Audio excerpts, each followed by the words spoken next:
Welcome to the Game Corner, another video game podcast. My name is Harrison. You might know me on the internet as Ixen, and I'm joined, as always, by my friends. Rowan, you may know me as Mocha, and I have done nothing but grind Dozo on Showdown for like a week now. This is Captain Unova, also known as Sheldon. Depends on which one you know me by, I guess. But yeah, I'm on a Dozo, just slap it and go.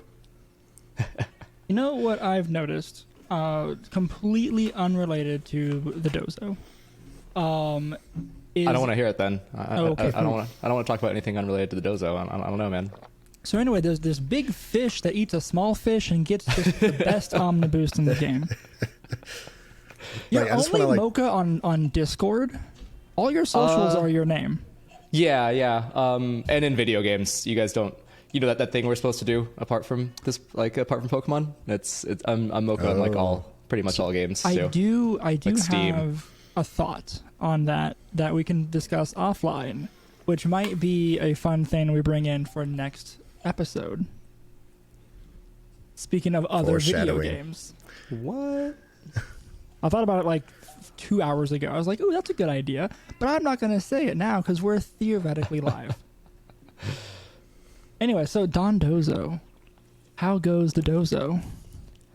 I have not jumped on the train yet. I know you got the Don Ducto over there. Don Ducto the second. I felt bad about stealing that meme from Moxie. That is 100% his deal. I just love it. So I gotta say, no, I hit top 100 today. I'm really happy with that. Like nice. Like the fish is so good, and everybody thinks I haven't they been have a grinding counter. that hard, but I stay relatively high for. No, I've seen your replays, man. You're killing high ladder players too with it. Like it's nuts. Between that, the angry monkey, and the little mouse, the mouse is insane, mice, right? Yeah, you managed to fit like all of the horsemen of the apocalypse onto that team. Then I love it. Like now, I just need like an altar for like Dundozo, so it we need skins in the game, but I just need like a coal skin for it, so it looks like a colossal, and I'll be happy. So it looks like a colossal. Yes, it is. It's a new colossal. It really is. Yeah, it's kind of but instead of like the lead, where you got to lead your colossal and all, like you just keep it in the back. I mean, the good players didn't really lead colossal like most of the time. There's just this positioning based monster that if you pull the trigger too fast, you're gonna lose. Yep. But yeah, Dozo has the same kind of gameplay, which I like. So I was never a coal player. I don't know why it's clicking. Anyway, yeah, we're not talking about VGC today, are we? Well, we can. VGC is in our blood, so we can still touch base on it. And I was gonna say, y'all need to send me a good Dozo rental or paste or something.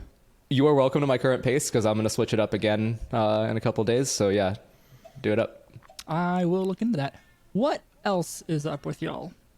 How's life outside of Pokemon for 30 seconds each?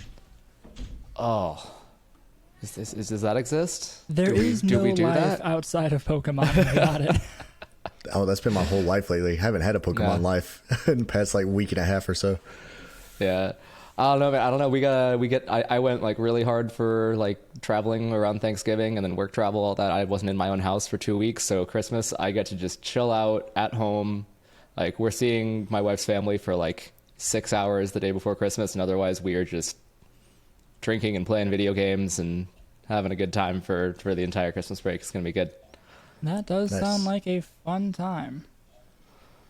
Got a fire pit for the outside to Ooh, that's nice. Drink hot cider. It's going to be cold this weekend too. It is. Actually, even in Georgia, it's kind of. Yeah, it's going to be freezing cold. Even in Florida, we got below 70. I don't believe you. Oh, Shut up. Brutal. Hey. I had to leave my beautiful 60-degree Atlanta weather to go to New York, where it was 30. As not Florida man was not pleased. My inner Florida man. I try to deny him, but he exists. I think we're supposed to hit 0 with the wind chill this weekend. That's a small number. 0 is a small number. We have in our house, we have a fireplace and a chimney. Nice. Which makes no sense. It makes no sense to have that in Florida. Oh, in Florida? No, it's normal. It's normal. My my dad was English, so he was used to the he wanted the fireplace and the cold Christmas, and they're like, "No, Dad, it's 80." And he was like, "Well, I accept your challenge." and he would turn the air conditioning down to 60 degrees. Oh my gosh. So that he might light a fire and roast marshmallows. Nice. In the 80 degree. Oh my gosh, that's wild. We hated the planet a lot when I was a kid. I think that was the key takeaway there. That's a whole other Nice. discussion. There was something else I was going to say too. Well, yes, Sheldon, you didn't say anything. Oh, yeah. did So you? let's see. This past weekend was my wife's birthday weekend. It's her birthday tomorrow, actually. Happy early birthday to her. Yeah. Pick one. Yeah. So, we celebrated that. The weekend before that, we took a trip up to Tennessee, up to Pigeon Forge, Gatlinburg, and that was fun. Oh. Saw the lights and let the kid run around up there and have fun. So that was fun. What else we got? Oh, while we were out celebrating my wife's birthday, we went out to a nice dinner and, dessert place and all that kind of stuff. And my mom was watching a kid, and we get a text from her and say, "Did you know you have a bird in your house?" So we left the door open for some of our old dogs to go outside and go to the bathroom and stuff. And a bird just decided to make its, home inside of one of our Christmas trees. So We are on that artificial tree train. oh, it was an artificial tree. Oh, okay. Fantastic. Oh, yeah. We did get the Christmas tree up with the Starmie topper, which was I saw that. That was nice. That was a good touch. That was a very good touch. That was very cute. You should, or I'll steal that and post it on Twitter or something. Yeah, my wife made these these Pokeball ornaments. They're transparent plastic, but then she painted the inside of them to be like Pokeballs. So it kind of has this. It kind of has that effect where if you cut out the eyes of a painting and push them back a step, it makes them always follow you. So no matter what angle you're looking at them, the Pokeball seems like it's facing forward. And then she would put a little Pokemon statuette inside of each one with glittery snow holding them in place. That's pretty cool. That's a lot for. Yeah, I need someone who's better at arts and crafts than me to make my nerdy house dreams come true. That is very crafty. I love it. What else? Work has been fun, so I've not had enough time to play Showdown. But I did manage to, swinging back into Pokemon, get the Charizard raid thing from this weekend. Did y'all manage to do it? I have been so hard into Showdown that I literally haven't turned. I think I said this last week when we were talking to the lower lessons guys. I still haven't turned on Scarlet and Violet since saw the credits. It's all been in the browser since then. So something I'll say, it is a pain to grind some of the resources in this game. It's rough. It takes some effort. I have finally. Everything is in place for me to never have to do that. So we're. Evil fingers going together if you're watching this on a podcast or listening to it on a podcast. Yeah, I'm excited for that. My version of that is in the mail. Oh, hopefully, yeah, that'll be good. We can we'll see how that goes. Maybe help people out on Discord in an automated fashion in some way. We'll talk about that if we can make it happen. Also offline. Offline. But yeah, so that was fun, and to the point of resources. Such a pain. So I was grinding the Charizard raid as much as I can to get some of at least experience candy, some mints, and bottle caps, ability patches, all the fun stuff you get from 7-star raids. Not only does it suck because doing it mostly with randos online, I'd guessed a 45% win rate with the raid. Oh, it sucks. Yep. Were the rewards at least good? Did you get Oh yeah. It's got good rewards. What is good? Define good for me. I don't know. I mean, you can get the Herba Mysticas, a bunch of experience candies. Experience candy is the big thing because you'll get a lot of the Dragon Terra shards. You'll get a lot of those. Dragon Terra because of this raid is the first one I got 50 of. Yeah. Oh, you got 50 per fight? No. I got 250. Okay. I finally got 250. Yeah. It's ridiculous. That the I realize is the worst thing. I sound like a spoiled brat with this, but that's not enough. I'm sorry. I need to get if I had 2 raids and I get enough for to make a Pokemon, it's I can deal with that. 3. Because I got about 15 per Charizard. Okay. And I'm checking to see because I know I'm going to tell you after a day of doing the 7-star raid, and not a full day, but I only did it Sunday. Also, fun part, it's supposed to end at 7 o'clock our time, And that is an hour and a half ago. Yes. Well, it would have been an hour and a half ago if today was Sunday. Oh. We're recording on Monday. So it ended. So it's at a day and an hour and a half ago. Yes. Okay. So I was doing it all Sunday, but it ended at like 8:40. Like I kept getting Charizards online until like an hour and a half plus afterwards. Nice. So I don't know how many I did because you can only catch one Charizard, but I ended up going from 0 to, now that my Switch is finally loaded, experience candies of the XL variety. I got 67 XL experience candy for doing it a handful of times, right? Like, and a bunch more of other ones that I don't know. That's pretty where I good, ended up actually. with. Yeah. Yeah, and then I think for the, I got like a bunch of modest mints, which is nice. So I have 7 of those, which is fine. And then what else did we get? That was good. The mints and bottle caps you can buy with money now, which is pretty nice. But it's still like 20,000. So Yeah, it's still a lot. Money's you have like to harder to grind come a by. little bit. I did manage to get my hands on effectively unlimited money before things changed. Didn't do that because I forgot about it, and then I made a updated. lot, and I've already spent it all making like one team. Really?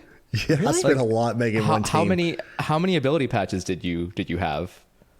Or bottle caps too. Let's see, I think I had like 5 million Pokédollars or something like that. No, that's not. No, I'm telling you. Yeah, see, I didn't have that many. I think I still have like about 20 ability patches sitting in my inventory. Okay. But I had a long flight home. I got bored. Do. I got bored with the duplication, so I just stopped. It is incredibly dull. It is mind-numbingly dull. But I had a flight where there was nothing to do, and So I you had just this screaming child behind me the whole time. So I put in noise-canceling headphones, and I just pressed like PA like over like down. I had like the whole thing robotic at some point, and I think I had like I got like 150 ability patches out of it, I think. And so it is legitimately unlimited money for all intents and purposes, although also irrelevant soon. Hopefully. But to round out the spoils of the raid, I have 140 Dragon Terra shards right now. Okay, which is still less than 3 applications. I will say the duplication glitch for Terra shards. Unreal. Like I couldn't do it. I did it. I got enough for 50 ghost shards, and I was like, nope, I'm done. I can't. I did the same thing. I think I did like 5. I was like, no, this is gonna take me way too long. I think that was intentional. 1-to-1, right? Like you can't do batches. Each time you do it, you get one. Yeah. One. And it Just takes one. a couple 2 minutes. 3 Not minutes. that long. No, not minutes. Once you get it down to like a science, 10 you're talking seconds maybe or something like okay. that. But it's still just a process, and it's just still like you can't truly turn off your brain. Like you do have to keep like looking at what you're clicking and stuff. It's not like you could have like an auto clicker doing it kind of thing. Yeah, that's still half an hour to duplicate a number of shards for one application. Yeah. Yep. You're doing good though, because like dragon shards are legitimately quite useful. Dragon is a really great type to turn into defensively, so like you will get some use out of that. I hope we get more events where they kind of just like flood you with shards or something for each type coming up. I think that's what they're gonna do. Well, the next shard, you want to go for it, Harrison? Other fun news. So it seems that the Terra raids are having sort of a pattern to them, which is cool. The next one is going to be Delibird, a 5-star raid, over the weekend of Christmas, right? So this upcoming weekend. So actually, when you listen to this, you have a couple hours until it starts on the 22nd. I can read a calendar, and it goes until the 25th at 7-ish. If my experience yesterday has anything to do with has any bearing on that. So Delibird has, I think you just get a bunch of random items. It's literally just to go farm items. So that'll be a very good. That's how they did when Sword and Shield with it too. You used to get a ton of items when it from Delibird raids. Yeah. Okay, so you're talking about Delibird. What I was thinking of. Well, the next one is Cinderace. Yeah. Okay, that's the next one. Sorry. Okay. Yeah. I didn't even know about Delibirds. That's actually awesome to hear. That's a fun Christmas thing. Yep. They should have done Iron Bundle, but whatever, it works. And that's Violet exclusive, fair. But that's true. Yeah, because they don't have any paradox in that, right? Not in the raids. In the raids, I don't think so. No. But yeah, Cinderace coming is like I don't know how many starters we're gonna get. So it looks like we're getting Charizard and the Galar ones at least, which is like Charizard is like an honorary Galar starter because he was the only like non-Galar starter to be in base Sword and Shield. So I don't know how much more they're going to add. Like everybody's kind of speculating, are we going to get Incineroar or not? But I don't think Incineroar was ever data mined, so we genuinely have no clue. They can add whoever they want, and they will in DLC, right? So patches are a thing. Yep. Yeah, we have no clue. I feel like some of the data mines too, like for Sword and Shield, like some of the info wasn't there, and we still got them in DLCs, and we still got them. Yeah. I mean, DLC was legitimately added, and then there was a lot of stuff that showed that like there were later dumps found of Sword and Shield, like really early builds that had completely different mons in them. Like they were planning for different mons to be dexited really early in the dev process. Like people found a really early beta of it. Interesting. I don't think I actually knew that. Yeah, it's kind of cool if you see it. It's the game looked really different at one point. It was pretty cool to see. Did it look? I won't better? go there. Are you asking if it looked better? No, it looked objectively worse. It kind of actually showed why Dexit happened, I think. Sure. I think they were going to be way more ambitious at the time. They had more mons in than eventually made it in. But they looked horrifying because like they were just directly importing the 3DS models in. Oh, and you're right. saying like the That textures did not upscale. The eyes looked like sunken and like flat. It was a whole thing. Like it was very clear why they had to cut mons because there was clearly work to be done on each one. I do remember that whole debacle and people being like, oh, well, if you can just take the 3DS models, it should be fine. And then if you do, apparently it looks like crap. Anyway, Cinderace real quick goes from the next weekend, so the 30th through the 1st, and then the 2 weekends after that with the 13th to the 15th of January.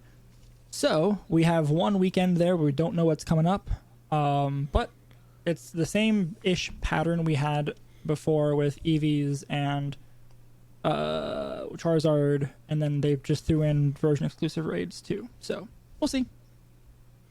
To round out that little news segment. Yeah. Anything else before we get into the meat of the episode? Let's get to it. So from here on out, we're gonna be spoiling the story. If you haven't beaten it yet, you don't care. I don't know. Yeah, that's kind of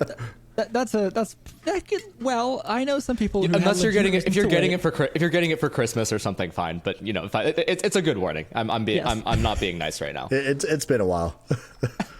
It's been a month, right? So we do get to kind of like look back on our experience playing the game and the story, and I think that's a fun couple of topics to go on for today.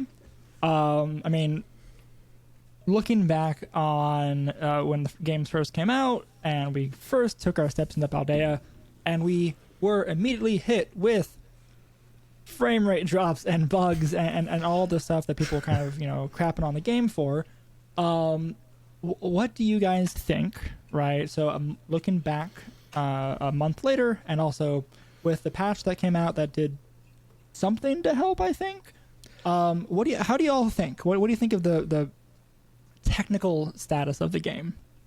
We delved pretty deeply into this, I think, on the non-spoiler episode. The non-spoiler episode. But I think just like the same kind of sentiment that I had then was just like, yes, it's bad. It's actually inexcusable. Like a AAA game studio should never put something out that was like this. And despite all that, it was still the best Pokemon game that has ever existed. At least main series. You could make arguments for spin-offs being better in some way or other, but like, it was so good. Yep. I agree. That's usually how I describe it to people. Like, it's so buggy, and it's so like, I don't know, there's so much stuff glitchy and all happening, but it is the best Pokemon game ever made. It's a weird. And one thing I always tell people too is like, you think about like, you talk about, it's a AAA game. Well, like, look at Skyrim. Skyrim is 10 years old at this point. You got to be fair on that one. Like, but it is still buggy. After how many times have they re-released it and mastered it? Well, they don't fix it. They're just re-releasing the same thing. Bethesda bugs are features. Okay. Yes. I'll accept this kind of bug when I can mod Scarlet and Violet like I can mod Skyrim. Yeah. I don't know if y'all have ever played like the Pokemon mod of Skyrim. It's pretty fun. No, but I've heard about it, and that is on my long list of things to do. But yeah. It's I agree that it is a shame that the games came out in the state they did. 100%. Yeah, but like we said with the Little Root guys, though, like they have acknowledged it, and I think we will get further fixes. Like it won't be up to anyone's expectations, to be frank, but like I think there will be further improvements, especially with DLC. I wouldn't be surprised if we don't see the fixes until DLC, to be honest.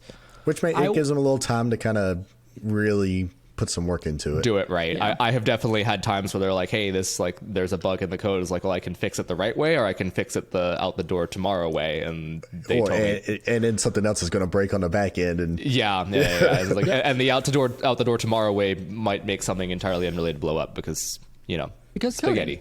Yeah. Yep. Not even spaghetti, but just that's how stuff happens. Yeah. Without like even good code, that can happen. And I know it's probably like apologist of me or something, but like it is their first time at like attempting a game like this. Like this is on a whole different scale. Like even in PLA, this is on a whole it's bigger than level. PLA. I have to suspect it was a different team than PLA 2, or at least like a lot of different people, because those games have to have been developed in parallel to some degree. Yeah, for the timing to work out. Yeah, there's less than a year between them. There's but no I mean, way I can imagine if this had loading screens, it would run smoother. Yeah. Yep. I don't know if you've played like a lot of AAA games kind of like hide those. Like, and if you like, I haven't played it a lot myself, but I've seen a lot of like the new God of War, and obviously you can't put those in the same tier. The new God of War is completely beautiful, but if you see like they have a lot of like narrow corridors you walk through in there, like lots of them, and it's just very obvious those are load screens. They tell you that like it's always persistent and you never see a load screen. It's like, no, they have dumped everything in the world around you out of memory so they can load new stuff in while you're going through this narrow corridor where you can see nothing but Kratos' very shiny high def head. And but you kind of have to, though. I mean, realistically, like on a console, I agree. You're not like if you have a top of the line rig, maybe not, but like on the Switch, the Switch is running on like the processor they used for like underpowered Android tablets in 2016. Like it's actually wild that it can do anything. It is pushed to its limits. Yeah, it's pretty funny that I was gonna say the same thing. Like it is a chip from 2015, 2016 that was doing. I mean, it was fine for the time, but it's. I mean, Breath of the Wild they did a good job, but also the team doing Scarlet and Violet isn't a team that made Breath of the Wild either. No, sure. I mean, those people are wizards for what it's worth. Like I don't think you can hold Game Freak up to those standards, but those standards are unreal. To be fair, Breath of the Wild had 7 years. 7 years development time on Breath of the Wild, by the way. And there's also a lot more going on screen on Scarlet and Violet than almost ever in well, and they have, and like you're talking about the loading screens too, they have the tricky little things. Like that's why like the Red Moon like changes all the spawns and all. It's because it's way that they can reset the the data, like the memory that they use that as like sneaky little resets. Even just going into temples, you actually have a handful of actual load instances in that game. It's an instance. Yeah. Anyway, but so, I think the takeaway here is bugs, shame. Did it really mess with your experience playing the game? No? It made you laugh along the way. Games.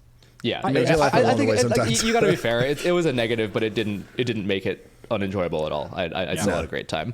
I had a coworker ask me like, "Hey, how is the game? Does it run well? Are the bugs as bad as the people say?" I'm like, the bugs. Well, no, actually no, because like a lot of the time on social media, it was like blown out of proportion. The bugs are certainly there. The frame rate sucks at times, but it was. I would recommend the game. It's so good. Best Pokemon game, mainline game, barred none, I think. But what made it good? That's my segue into the story. Okay. Yeah, I think we like dived into the non-story stuff to death a couple episodes ago. Yeah. But I like on the story itself. Okay, so I thought that Sword and Shield was it didn't have a good story and no Pokemon game has had a good story up to this point. I'd even make the argument that Scarlet and Violet doesn't have a great story in like a vacuum. But the one thing Sword and Shield did really well was that they actually had a lot of characters that they bothered to flesh out and characterize, and like they didn't really like pay it off in any way, like maybe Hop and Bead, and that was it.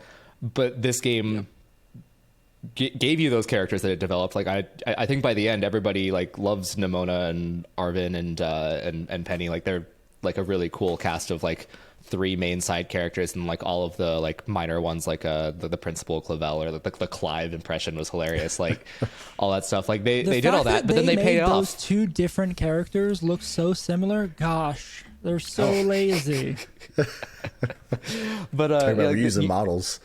like they really fleshed out those characters' personalities, and then like the final like Area Zero arc, bringing them all in to be like your companions and all that. I thought that was amazing. Like they really like they paid off all of the like the character development.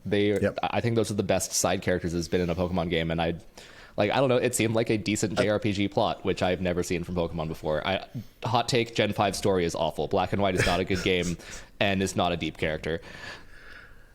I feel like That they is a hot wanted to take. do this. I feel like they wanted to do this with like Gen 6, like X and Y. You know, you had your whole tried. party. But they You just never see them again, But except for they've- a weird, but there's like a they weird started implied child to. romance at one point, and then like Yeah. never again.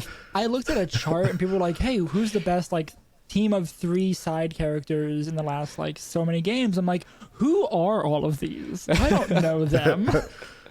Like, yeah, we know Hop and Bead from the Sword and Shield, but I'm like, the characters from X and Y, and the characters even the characters what's it from Sun and Moon. I'm gonna let you struggle on this one. Nope. That's my point. Oh. Anyway. Okay. the Nebby's How handler or Hop How. 0.5. Yes. Yeah. and Nebby's handler or whatever her name was. Get in the bag, Nebby. Oh wait, no, yes. I remember them more from the anime than from the what's it called? The games. But still, no.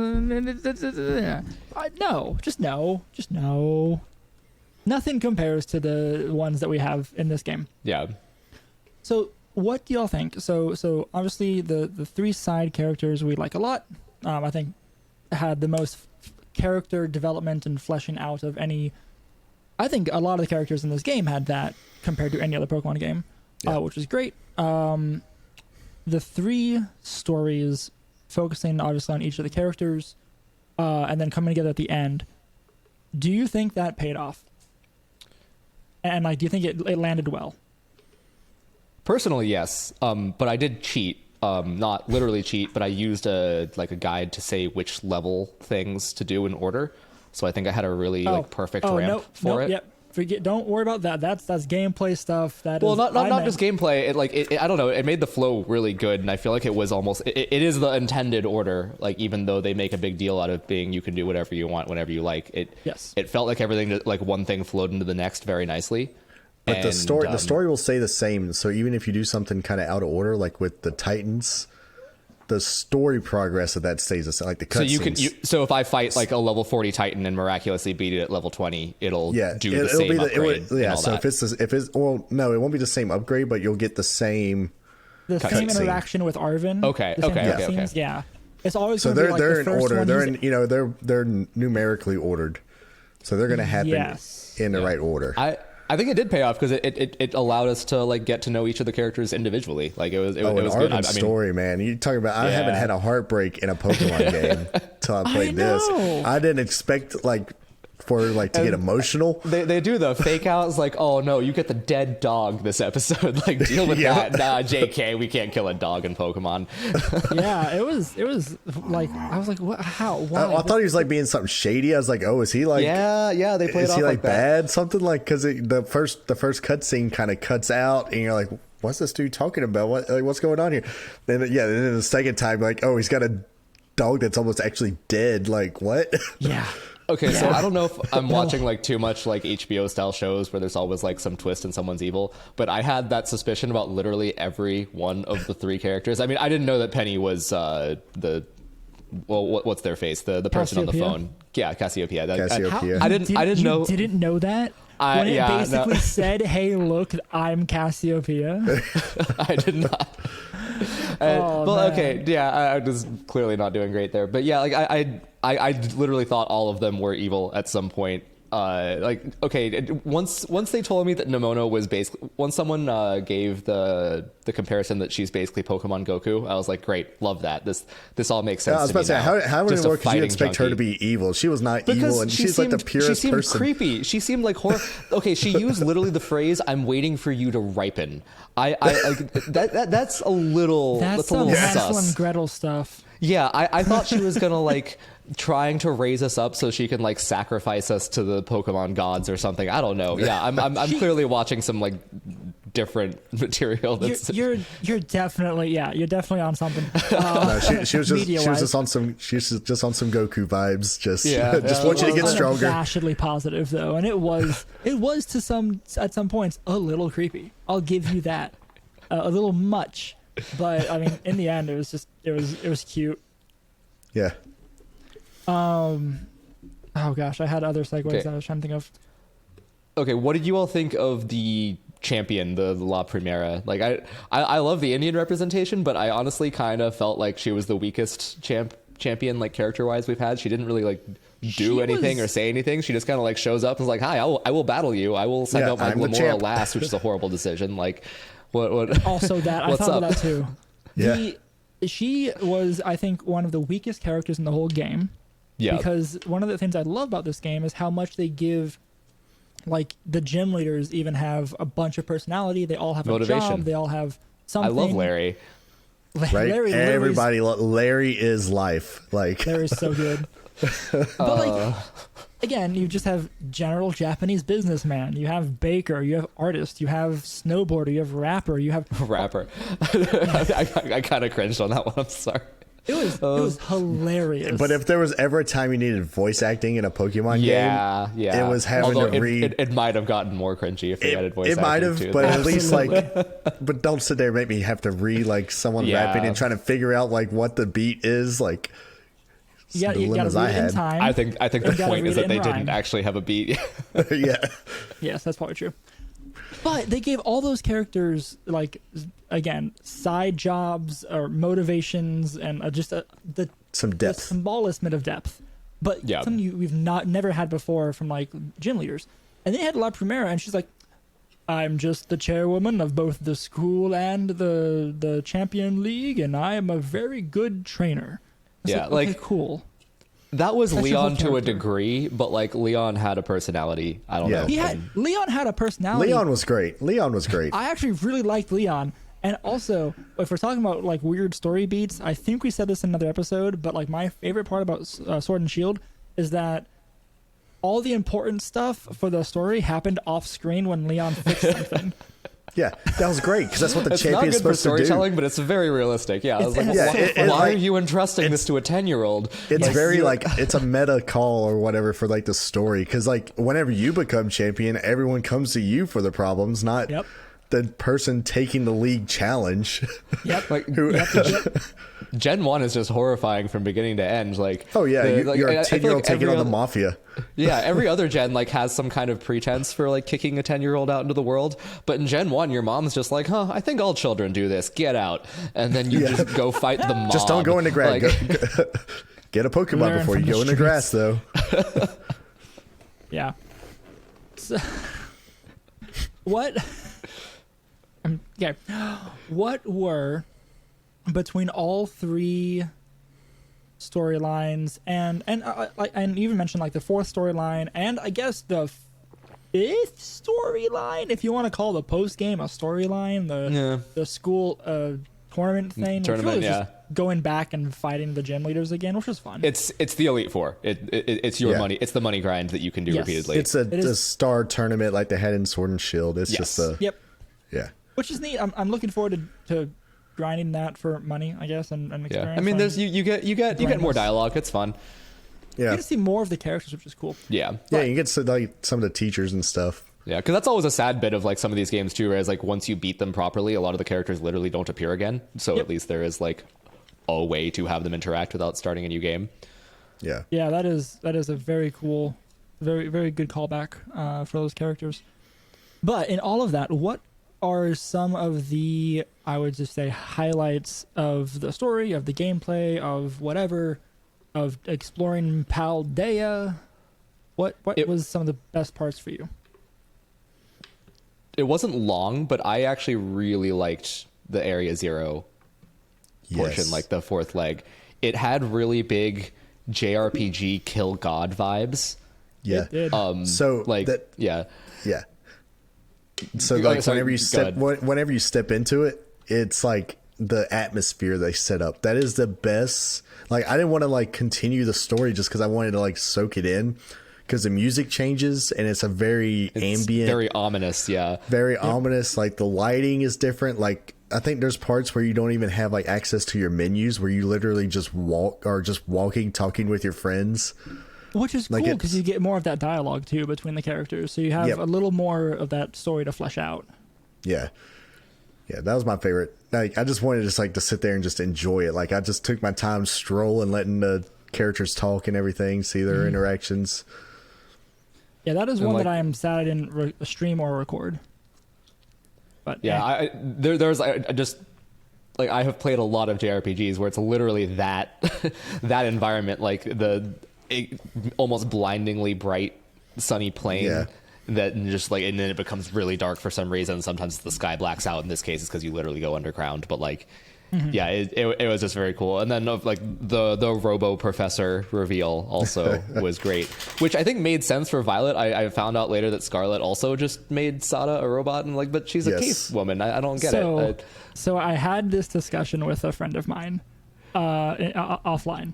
She's just also futuristic with like a cave okay. mommy vibe. Like I don't know. It's So yes, obviously her aesthetic and her vibe is cave mommy, but that's recorded now for use. you said it too.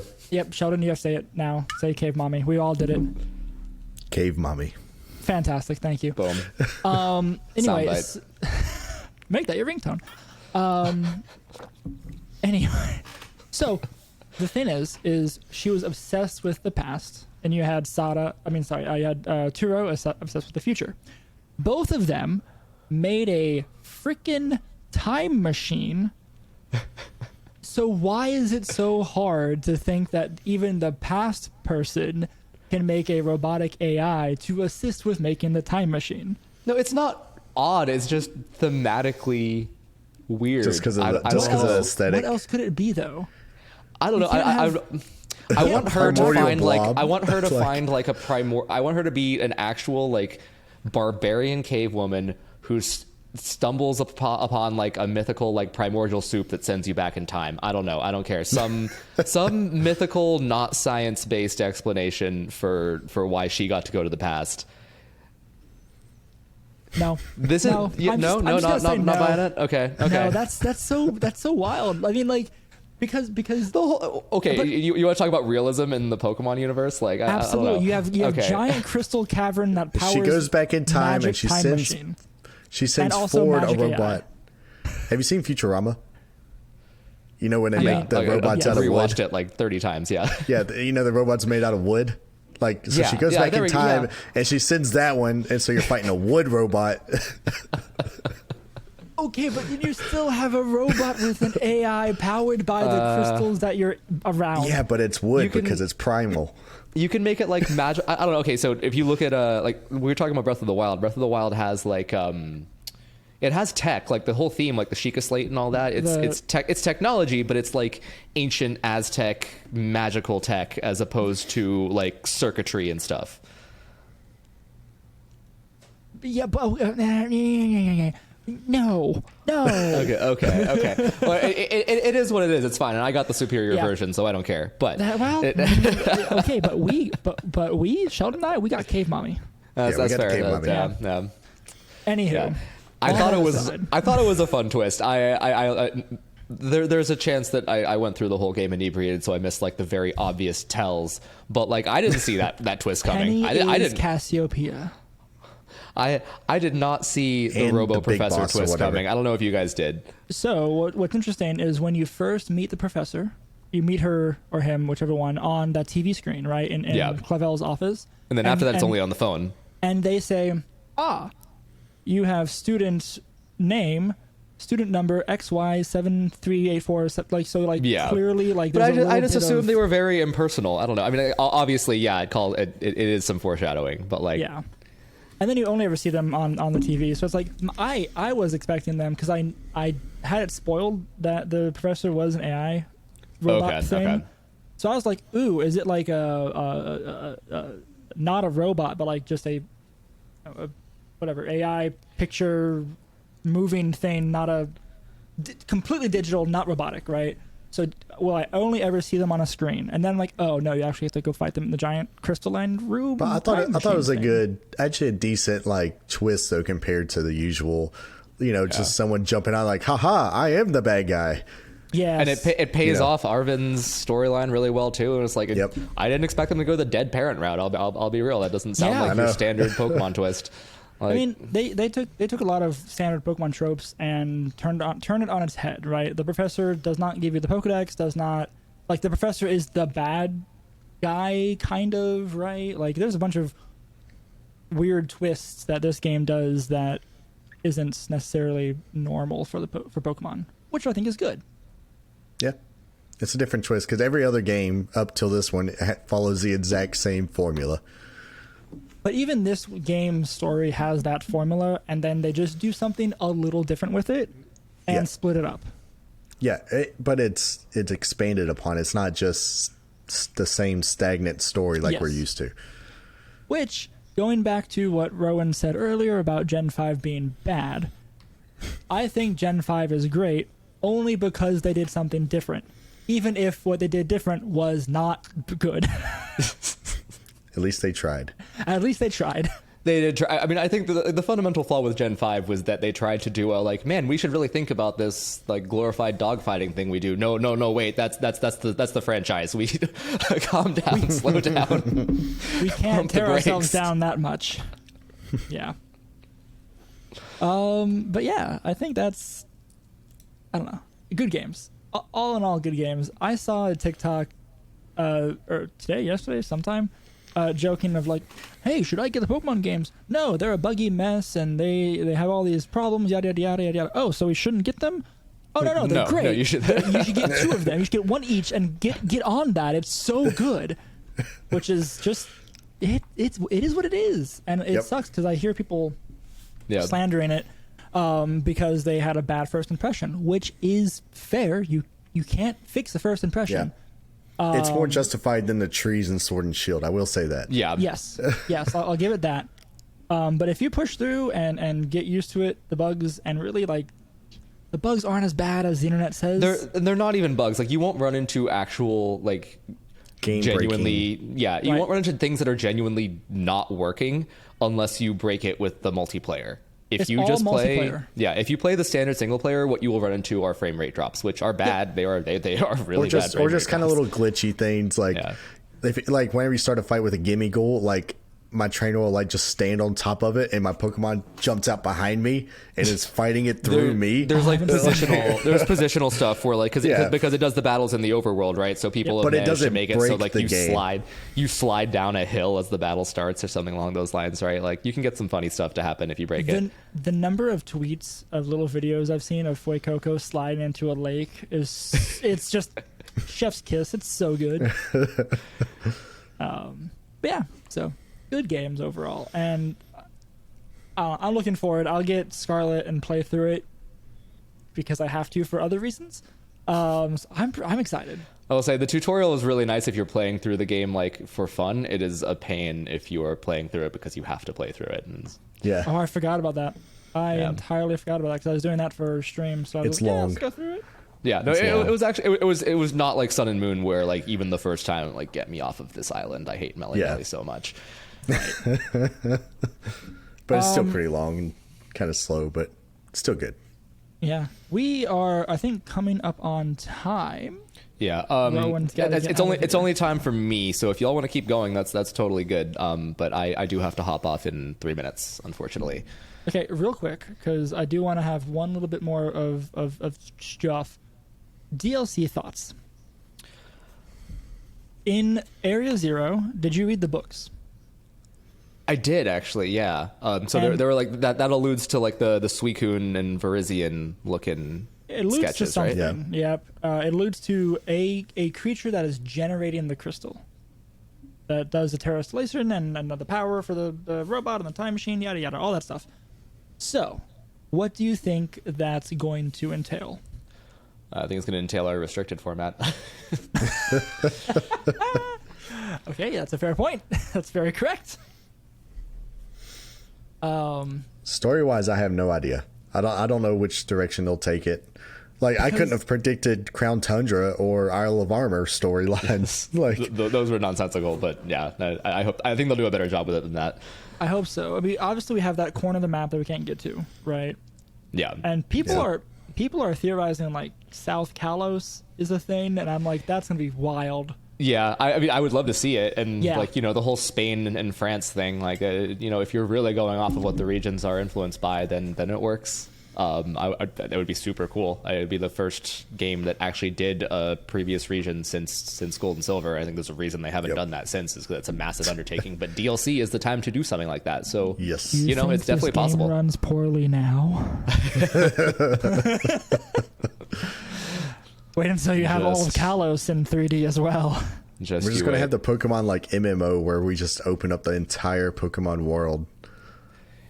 That's a whole. that actually existed in an illegal fan browser kind of way Yes. for a minute. It was pretty cool, actually. Yeah, it got shut down. I'm pretty sure. Very fast. Once it got up, I think it got down very fast. I was on that for like a solid school year. That was how I got through my work study job. I thought it was maybe not. I don't know. There might have been Rowan's- other servers. Say your Yeah. stuff and leave. All right, yeah, I'm gonna get out.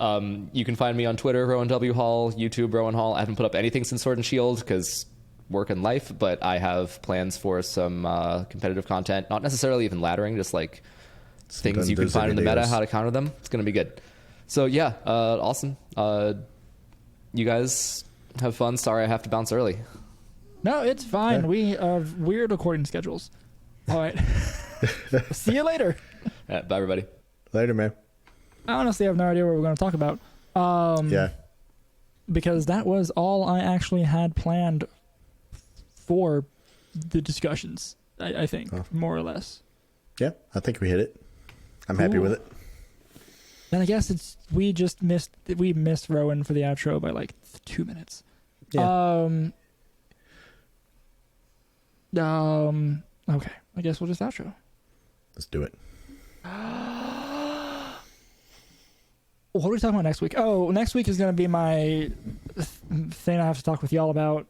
So we might have a topic for next week's up in the air. It's going to be something. There'll be an episode, and we'll see what it actually is. We also, hopefully by the time this episode goes live, we will post in our Discord and on Twitter some details for our upcoming Battle Corner. Because that is a thing we haven't done yet, and we've been threatening to do that for like 3 episodes now. Me too. So yes, we'll get that up and running here shortly. We have prizes, I think. Sheldon, do we have prizes? I can make sure. Okay. Anyway, so we'll have something. We'll have fun things to talk about that. Just look for that on Discord and Twitter and other places. We have our Patreon, however you pronounce fancy pronunciation of that. If you want to support us for whatever reason, because you think what we do is cool and you just like us as people, you can go ahead. Our stuff is down below in the description. Again, all of the stuff we get from that goes right back into the podcast for prizes for Battle Corner, and stuff for helping recording and whatnot. So it's all going to go back into it. And it's a very fun gauge of how we're doing. That's that. Battle Corner, Patreon. Thank you to our first patron, Neil. Mr. Helio. Mr. Neilio. We'll have him in the credits because I'm going to make up credits this week. And if I don't, then I'm Ooh. sorry. You can just plaster his name across it right now. Mr. Neilio. I'll have it on. We have so much space at the end of the episode that and for like the outro music that's plenty of time for a thing. Yeah. What else is there? Any other housekeeping things? Oh, there was something I want to talk about. Next week. Talk about next week. Just I forgot about another thing, but that's important for everyone to be here. Okay, that's it. I'm gonna stop rambling. So thank you to RobKTA and Game Chops for the use of our theme song, Goldenrod Game Corner off the Ultraball album. Got it in one this week. Go me. I've been Harrison. You can find me at twitter.com/RoWixen and twitch.com/RoWixen and youtube.com/some terrible hash because that I don't have that yet. If you search RoWixen, you'll find me. Where can they find you, Sheldon? They can find me on Twitter at Captain_Unova and on Twitch at Captain Unova. Which I'm going to have a lot more time to get on because I'm about to be off of work the 23rd through the 3rd, that's a long time. Holy crap. It is. Oh, I know. And paid. Oh, we are terrible. This is also our holiday episode. Yeah. Happy holidays. So happy holidays. Christmas, Kwanzaa, Hanukkah, whatever it is, you being off of work, just the winter solstice, toy day for you Animal Crossing people, candle nights, for people who follow other podcasts, all those things. Happy holidays. Yeah, happy holidays. From our family to you. Okay. We've been the Game Corner. You can find us on Twitter at Game Corner VGC. You can find us on Spotify and YouTube. The other one that you're not listening to, whatever, it's all in the description below. You can find us on Discord as well. That's also down there. Patreon, other things, yada yada yada. Everything you need to see more of us is in a nice little text block down below. Check it out. Okay, happy holidays, and until next time, press start and game on. Bye!